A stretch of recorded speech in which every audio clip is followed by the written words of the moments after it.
Hello Drone Racers, I'm Mark, and today on Drone Racer 101 we are going to update the FrSky Slim receiver to the latest firmware, and we're going to do it with this. Now there are a million videos on how to upgrade the firmware of these receivers with the Tranis X9D, so I've even got one there. It's right there. So the only real difference is the pin wiring. In this case we're going to do it with this because this is new and there's a pad on the bottom that you connect to, and it's a little bit different. So if you saw my Slim versus Slim Plus comparison, also linked up there right now, unless I forget, there are a couple of differences between the two. Mainly the pads for the S-Bus size and the Smart Port size and the F-Port side. The Slim has 8 ports on one side for the PWM and 6 for the S-Bus side.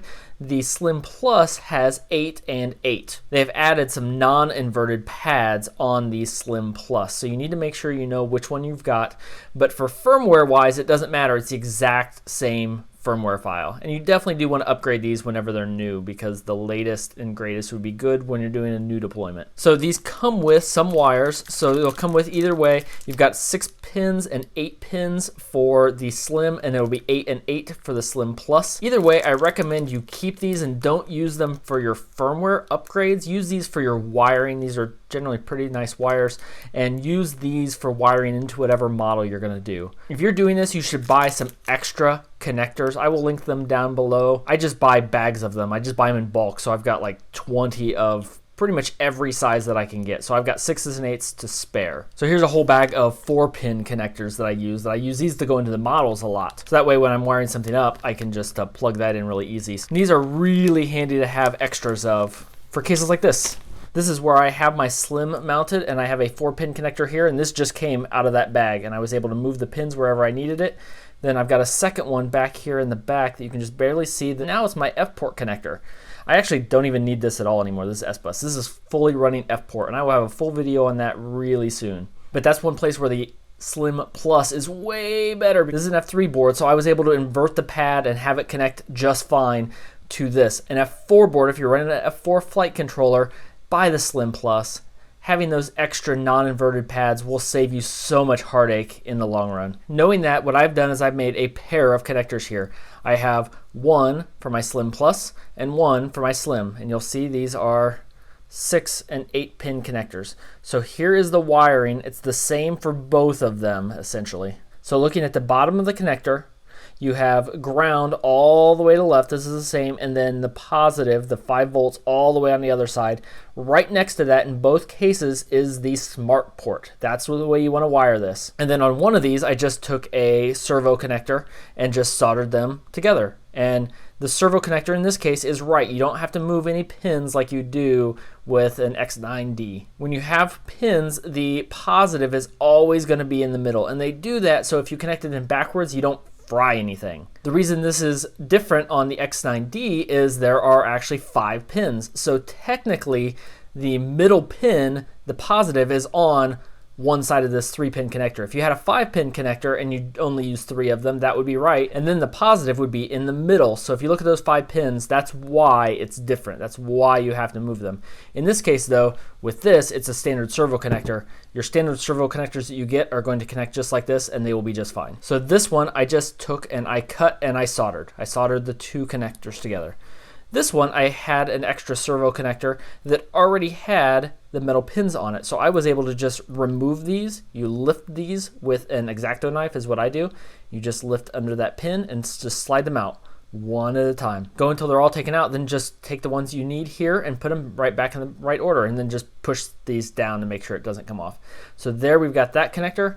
We have the servo connector on the other side of both of them. So I want to go to FrSky or FrSky-RC.com, and I go down to receivers just to always make sure I have the right version. Now as of today, the firmware is exactly the same for the Slim or Slim Plus, but depending on which one you've got, I would go to the right model just in case they diverge for some reason in the future.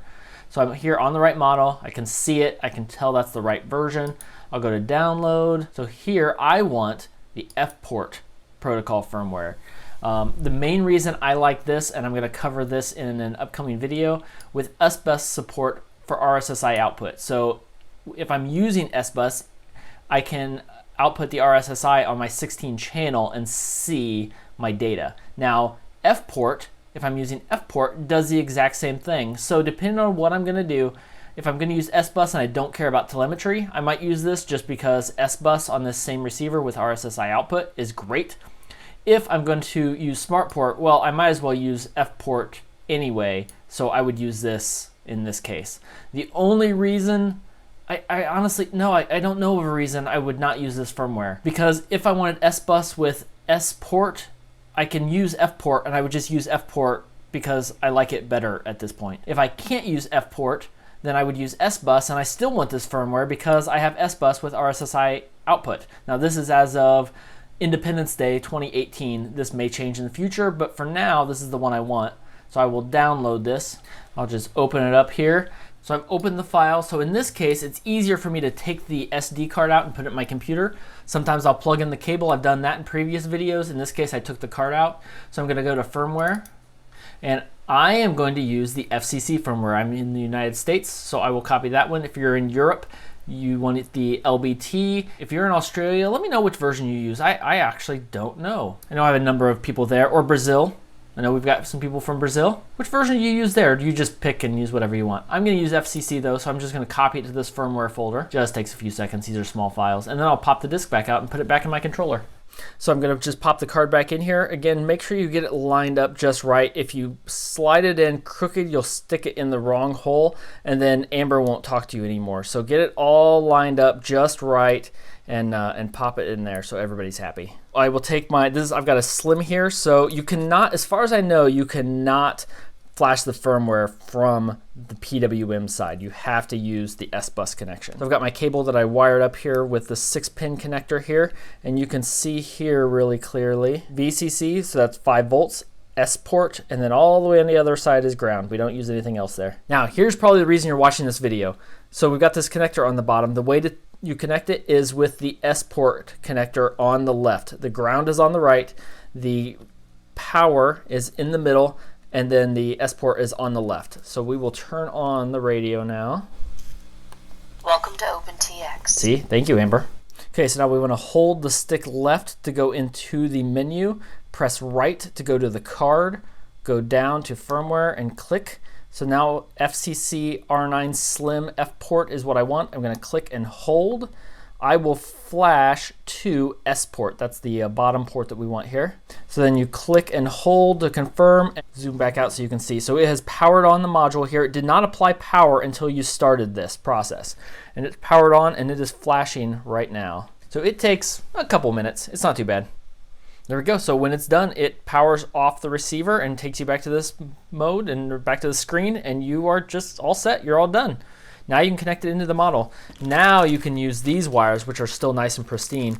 I always pull out any of the parts that I'm not using. So in this case, I would keep the red, black, and white cables exactly the same as they are, and I would pull out the yellow, gray, and blue because I don't need those for F-port, which, like I said, is what I'm using with this firmware. It's just really, really nice. Unless you're running an old firmware on your controller for some reason and you really, really don't want to upgrade, just use that with this. It's just better. So if you found this useful, leave a like and a comment down below and let me know. Do you want to see any more firmware upgrades? Do you care about seeing it on the Mini? So until next time, remember, with the R9 Slim series at least, FrSky has made F-port pretty much a no-brainer.